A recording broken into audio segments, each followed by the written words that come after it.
मुझे 1994 का पहला चतुर्मास राजस्थान का मुझे याद है। जिस तरीके से प्यास राजस्थान में धर्म की 1994 में देखी, मुझे लगा था उस दिन कि जरूर राजस्थान को आज तक किसी ने अच्छा पानी पिलाया ही नहीं। मैंने आचार्य श्री को समाचार दिए कि यहाँ इतनी प्यास, वो नसिया का प्रांगण, वो नसिया का सैलाब, पहली बार जनता को देखा जो बक्ता के पहले ही नसिया भर जाती थी। उस समय जो लोगों ने दिशा ली, उस दिशा के माध्यम से लोगों को लगा कि वस्तुतः जिंदगी का लक्ष्य मात्र यही नहीं है कि हम कमाते कमाते मर जाएं, हम खाते खाते मर जाएं, हम सोते सोते मर जाएं, हम मांस संग्राम की उलझनों में उलझ उलझ करके जिंदगी समाप्त कर दें। कुछ जिंदगी का कुछ और भी लक्ष्य होना चाहिए जो एक हमें एक ऐसे दिशा की तरफ ले जाए जिसमें लगे कि इसमें कोई लक्ष्य है। और उस लक्ष्य की तरफ तब आचार्य श्री ने मेरे को जवाब दिया था, मैंने इसलिए राजस्थान भेजा है क्योंकि आचार्य श्री को मुनि बनाना था और राजस्थान से मुनि बनते नहीं हैं, और मुझे श्रावक बनाना था तो राजस्थान में श्रावक बने बैठे। दो आचार्य श्री मुनि बना रहे थे उस समय, इसलिए राजस्थान मुनि की फैक्ट्री तो नहीं है। उन्होंने कहा तुम श्रावक बनाओ, और श्रावक यदि राजस्थान बन गया तो फिर मुनि भी बनने में देर नहीं लगेगी। वस्तुतः मेरी जिंदगी का बहुभाग राजस्थान को श्रावक बनाने में निकल गया। श्रावक बनाना 1994 से लगभग 20-25 साल निकले। उस 20-25 साल तक जो श्रावक, अब तो लोग जब आचार्य श्री बुंदेलखंड में थे तब पूरे भारत की एक प्लानिंग बनी थी, राजस्थान उसमें शामिल था, कि पूरे भारत के लोग स्ट्राइक करने वाले थे मिलकर, और एक नारा लगाने वाले थे, आचार्य श्री बुंदेलखंड छोड़ो भारत संभालो। और यही स्थिति अभी बनने वाली है। राजस्थान का नाम सुनते, क्योंकि राजस्थान की बॉर्डर चल रही है, सारे एमपी में तहलका मचा है। किसी भी प्रकार राजस्थान से महाराज को रोको जाने से, क्योंकि फिर चले गए तो 25। तुम तो पूरे राजस्थान के मिलके इतने आए हो, वो तो एक एक नगर के इससे भी ज्यादा आए। और अब मीटिंग होने वाली है कि पूरे एमपी के भोपाल, जबलपुर, इंदौर, सागर सब मिलकर के जैसे बने तैसे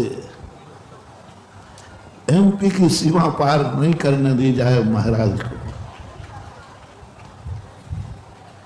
क्योंकि सबका भाव है कि महाशक्तियों का संस्कार सबको मिलना चाहिए। राजस्थान को सबसे ज्यादा मिला।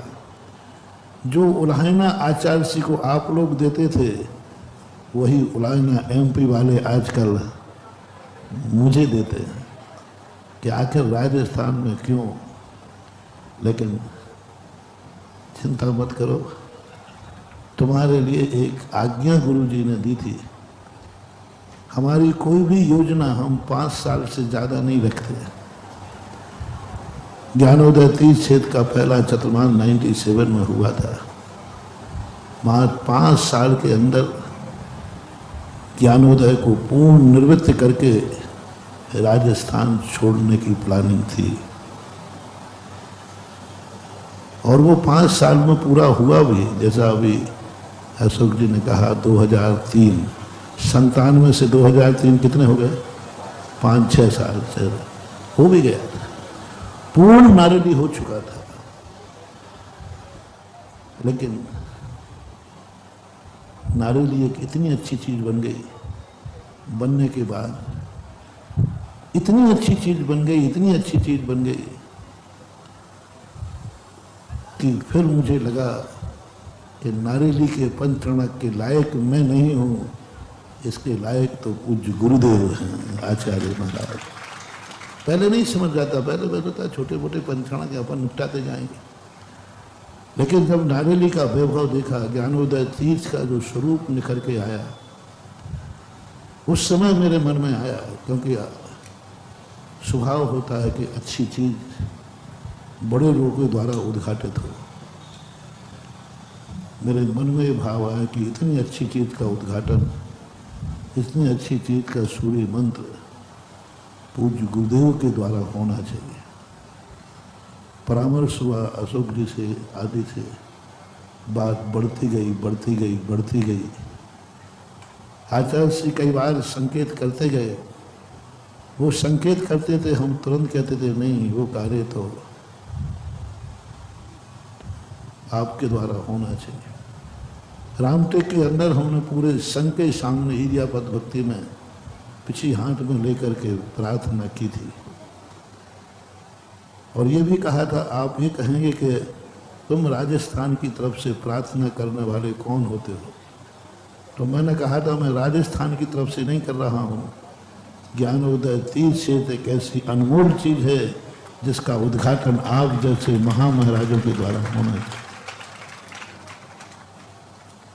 आचार्य से जानते थे कि ये भी जिद्दी है और उसके भक्त भी जिद्दी है। अशोक वार्नी ने भी खूब जिद की, तो बीच में उन्होंने कहा ठीक है, अब तुम रखे रहो, इंतजार करो। कुंडलपुर में आचार्य ने कहा, लो अब करो जिद, अब करो जिद, मैं अब नहीं जा सकता, मेरी हालत देखो, मैं मंदिर से पंडाल तक नहीं आ पा रहा हूं।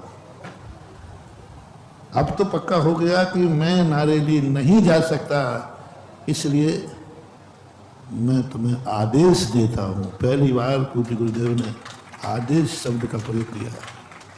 उस दिन आचार्य श्री का आहार अशोक वार्नी के परिवार के यहाँ हुआ था, और वो भी आचार्य से यही कहा, अभी तक एक दूसरे का बहाना बनाते थे। अशोक जी से कहा होगा, मेरे से तो नहीं कहा, और मेरे से कहा तो अशोक जी सोचते थे महाराज से कहा, अभी आचार्य सिंह तो मेरे से नहीं कहा। तो उस दिन कहा, अब तुम दोनों सामने हो। मुझे बुला करके, अशोक भी उसी समय थे, दोनों को बुला के कहा, अब मैं एक साथ दोनों को आदेश देता हूं कि ज्ञानोदय का पंच कल्याणक शीघ्र होना चाहिए। आदेश शब्द का प्रयोग किया था गुरु जी ने। हमारे गुरु जी आदेश बहुत कम प्रयोग करते हैं। क्यों नहीं करते हैं? क्योंकि जब हम उनके उपदेश को ही आदेश मान लेते हैं तो आदेश का प्रयोग की जरूरत नहीं। लेकिन इस चीज में मैं उनका उपदेश नहीं मान रहा था, इसलिए उन्होंने आदेश शब्द का प्रयोग किया। कुंडलपुर के बाद उन्होंने मुझे 3 साल का टारगेट दिया। 3 साल के अंदर उन्होंने स्थान गिनाए, तुम ये 3 साल के अंदर पूरा कार्यक्रम करके फिर आगे का निर्देश मैं दूंगा। 3 वर्ष का कार्यक्रम था, उसमें ललितपुर से शुरुआत थी, अभिनंदनोदय से, गोलाकोट आदि भी शामिल थे उसमें। जो जितने अभी मैं कर रहा हूँ, ये सब अभी 3 साल का ही टारगेट पूरा कर रहा हूँ। अभी मैंने अपनी तरफ से एक भी कार्यक्रम नहीं किया, सब आचार्य श्री के आदेशों का ही पूर्ण पालन कर रहा है। पुण्योदय तीर्थ क्षेत्र उसी में था, बजरंगगढ़। ये करते हुए फिर अंत में ज्ञानोदय का नाम लिया, जो रूप दिया था अभी मैं उसी से चल रहा हूँ। लेकिन जैसे आचार्य सिंह ने फिर आगरा भेज दिया, तो मैंने सोचा शायद आचार्य सिंह ने ये सोचा होगा कि नारियली बाद में नहीं, पहले नारियली करो फिर लौट कर ये कर लेना। हम ये मान के चल रहे थे, पहले तो इधर से हमारा प्रवेश था, कोलाकोट आदि होते हुए, बजरंगगढ़ होते हुए सीधे राजस्थान के। तो शायद आचार्य सिंह ने सोचा हो कि उधर श्री महावीर जी से प्रवेश करो आगरा से, और फिर वहाँ से होते हुए लास्ट में तो तुम्हें एमपी लौटना ही है, तो यहाँ से होते हुए करते आ जाना। लेकिन एक आगरा में आदेश पहुँचा, तुम कानपुर वापस आओ, तुम कानपुर वापस आओ। 50 साल में कभी भी आचार्य ने आओ शब्द नहीं बोला, जाओ शब्द बोलते थे। तुम वहाँ जाओ। पहली बार बोला कानपुर में, आगरा के चतुर्मास के बाद, तुम कानपुर आओ, फिर हम आगे का आदेश देते हैं। अब कानपुर तो मैं पहुँच ही नहीं पाया, और ये दुर्घटना का पहाड़ टूट गया। आचार्य श्री का जो कुछ हुआ सबको मालूम।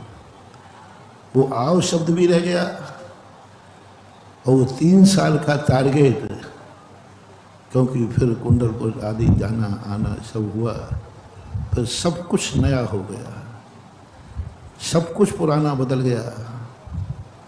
वो गुरु का वात्सल्य, वो गुरु की आज्ञा, वो गुरु के दर्शन की तड़पन, वो गुरु का प्यार भरा आदेश, वो गुरु का प्यार भरा आशीर्वाद, अब गला ठीक करके कल दहाड़ेगा, वो आवाज़ें अब गूंजती हैं।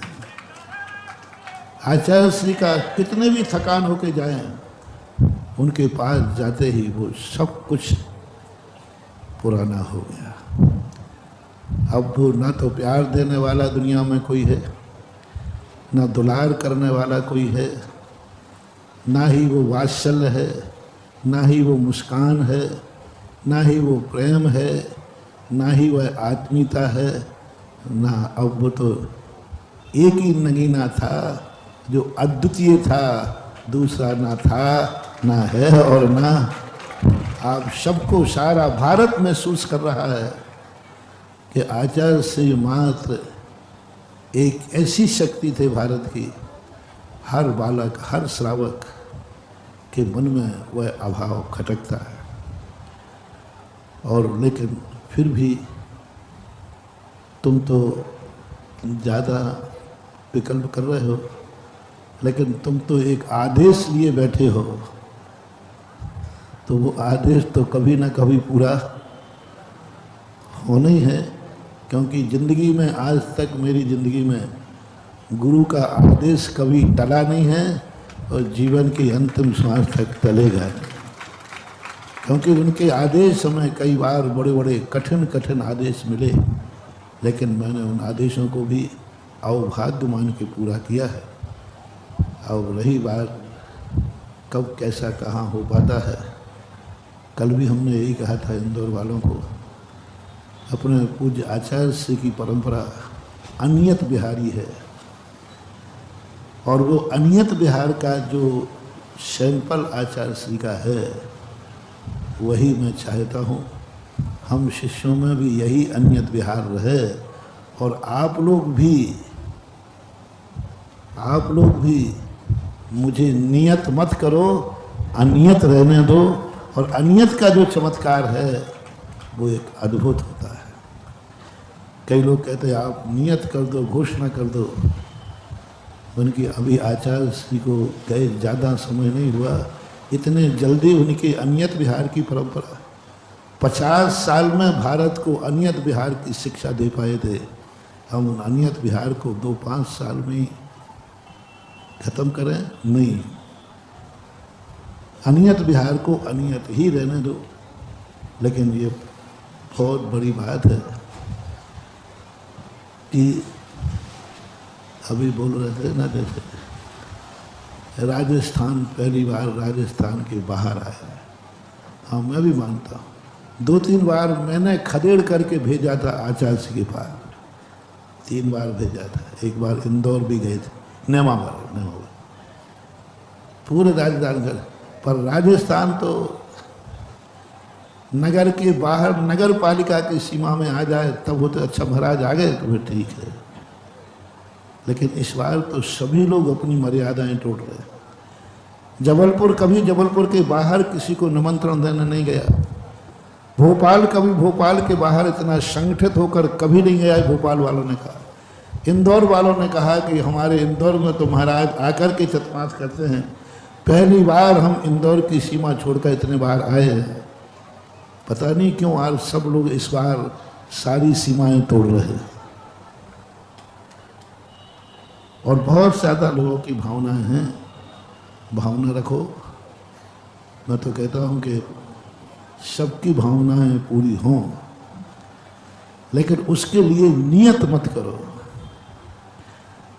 आचार्य श्री बार बार कहते थे, मुझे बांधो मत, बस बंधन से मुक्ति के साथ कार्यक्रम तो हो रहे हैं, हो रहा है और होगा ही होगा। ज्ञानोदय के पंचगणक में तो कोई संदेह नहीं, भारत का हर इतिहास पीछे छूटेगा तब ज्ञानोदय का पंच कल्याण। स्वतः ही उसे कुछ करने की जरूरत नहीं पड़ेगी, क्योंकि वह क्षेत्र ही ऐसा है, वह भूमि ही ऐसी है, वह क्षेत्र ही ऐसा है जिसमें सारे भारत को गर्व है। सारा भारत को एक बहुत बड़ी गौरवशाली निधि वो बनी हुई है, इसलिए वो तो होना ही है ठाठ से। आज सुबह भी मैंने कहा था, कुंवर की बात जैसे काका ने उल्हाय ना दिया कि उससे भी 100 गुना देख लेंगे क्या बात है। एक सौधर्मेंद्र मिलना मुश्किल होता है और यहाँ 5-5 सौधर्मेंद्र, 5-5। प्रश्न आया था कि ज्ञानोदय में कितने होंगे, ये निर्णय तो आप लोगों को करना है कि कितने गुने करना है, कितना रूप बनना है। सब लोगों की भावना होना ही चाहिए। भावना कभी निष्फल नहीं होती, देर अबेर होती है, लेकिन जाती रहे भावना जैसी, सो देखी मूरत तन तैसी। भावनाओं का शहराव, भावनाएं जो होती हैं, हमेशा इन भावनाओं में अपने पुरुषार्थ को विराम नहीं देना है। कल भी मैंने कहा था, ज्ञानी व्यक्ति की जिंदगी में कभी असफलता नहीं आती, सफलता में देर जरूर होती है, ज्ञानी असफल नहीं होता। सम्यक दृष्टि ज्ञानी सफलता में देरी होती है, लेकिन कभी असफल नहीं होता। रिपीट करो, ज्ञानी व्यक्ति कभी असफल मत मानना। यदि तुम गुरुओं के भक्त हो, तुम्हारी सच्ची श्रद्धा है, तो कभी अपनी जिंदगी में तुम असफल नहीं मानना अपने आप को। बस सफलता में देरी हो सकती है, गुरु के भक्त कभी विफल नहीं हो सकते। ये मेरा सोच है। मेरी जिंदगी में मैं कभी फेल नहीं हुआ, सफलता में देर जरूर हुई है। मैंने 50 साल तक गुरु जी के आशीर्वाद से जिंदगी गुजारी है।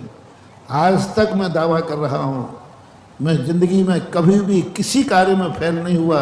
हाँ, सफलता देर से जरूर मिली है, लेकिन मिली है, क्योंकि सच्चा श्रद्धालु, सत्य का पक्षधर,